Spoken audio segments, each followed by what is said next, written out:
Single dad janitor got yelled at by cold CEO and fired. But what he did saved her 18B's empire. Jack Morgan pushed his cleaning cart down the marble hallway of Tech Vista.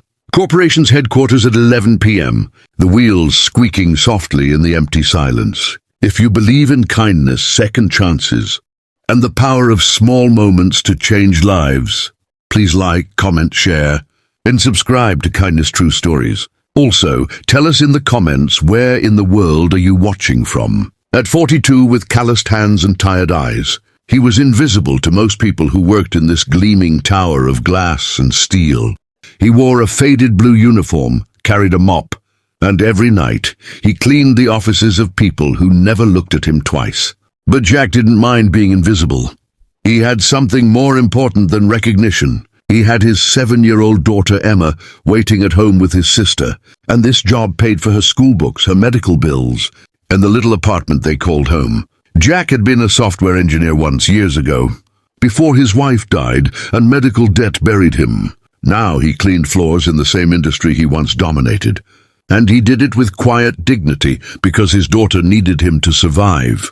That rainy Thursday night, Jack was mopping the executive floor when he heard raised voices coming from the CEO's corner office. Victoria Chen, the 35-year-old billionaire CEO, was known throughout the building for her ice-cold demeanor and ruthless business tactics. She had built Tech Vista from nothing into an $18 billion empire, and she tolerated no weakness, no excuses, no failures. Jack tried to move quietly past her office, but the door flew open and Victoria stood there, her designer suit perfect, her expression furious. "You!" she snapped at Jack.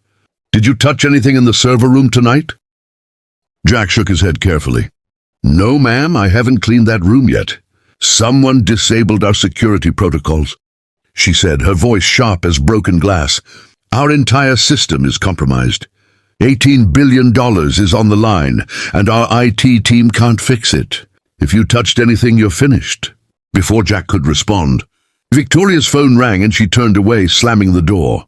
Jack stood there for a moment, then quietly pushed his cart toward the server room. He wasn't supposed to go in there, but something she said nagged at him. Security protocols disabled, system compromised. He had heard those words before in his old life.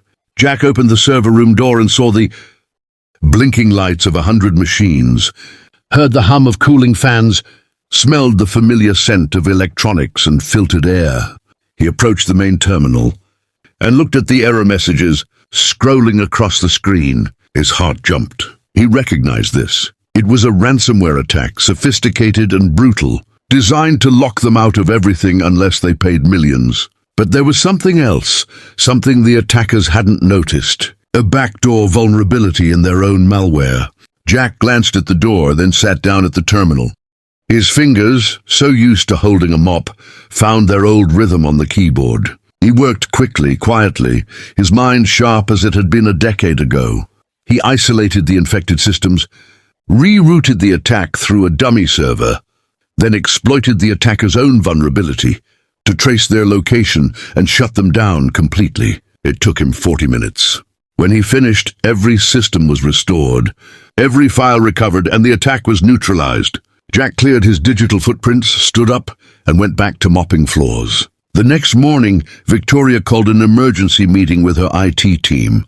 They stared at the screens in disbelief. "The attack just stopped," the head of IT said, confused. "Everything's back. But we didn't do this. Someone else did." Victoria's eyes narrowed. She pulled up the security footage from the server room. There on the screen was Jack Morgan, the janitor, sitting at the terminal, working with the speed and precision of an expert. She watched the entire 40 minutes in silence. That afternoon, Victoria found Jack cleaning the cafeteria. "You're fired," she said coldly. Jack looked up, his heart sinking. He needed this job. "You lied to me," Victoria continued. "You said you didn't touch anything in the server room." "I was trying to help," Jack said quietly. "You were trying to help?" Victoria's voice rose. "You violated protocol. You accessed secure systems without authorization. Security escort him out." 2 guards appeared. Jack removed his uniform badge, his hands shaking, thinking only of Emma and how he would tell her they might lose their apartment. But as the guards reached him, Victoria held up her hand. "Wait," she said. She looked at Jack differently now, really looked at him for the first time. "Who are you?" Jack met her eyes. "I'm a father who needs to feed his daughter. But I used to be a software engineer before life happened. I saw your company was in trouble and I fixed it. That's all." Victoria was silent for a long moment. Then she did something she never did. She smiled. "You saved this company $18 billion last night. You could have demanded money, recognition, anything, but you just went back to mopping floors. Why?" "Because good work doesn't need applause," Jack said. "It just needs to be done." Victoria turned to her assistant. "Draft a contract. Jack Morgan is our new chief security officer. Starting salary $250,000. Full benefits, college fund for his daughter." Jack's eyes went wide. "I don't understand." "You showed me something I forgot," Victoria said, and her voice was softer now. "That true value isn't about titles or offices. It's about character. You had the power to destroy us or extort us, but instead you protected us and asked for nothing. That's the kind of person I want leading my security." 6 months later, Jack Morgan stood in his new office on the executive floor, looking out at the city. Emma had the best doctors now, the best school, everything she needed. And Victoria Chen had become not just his boss, but his friend. She had learned to see people instead of just employees, to value integrity over pedigree. And Jack had learned that sometimes being invisible is just preparation for the moment when you step into the light. True value isn't worn on a badge. It's lived in silence, in integrity, in doing the right thing when no one is watching. Because heroes don't always carry briefcases. Sometimes they carry mops. Sometimes they're invisible, until the moment they save everything. If this story touched your heart, please like, share, and subscribe to Kindness True Stories. Your support helps us bring more inspiring tales of every day. Heroes who change the world one quiet act at a time. Thank you for being part of our community.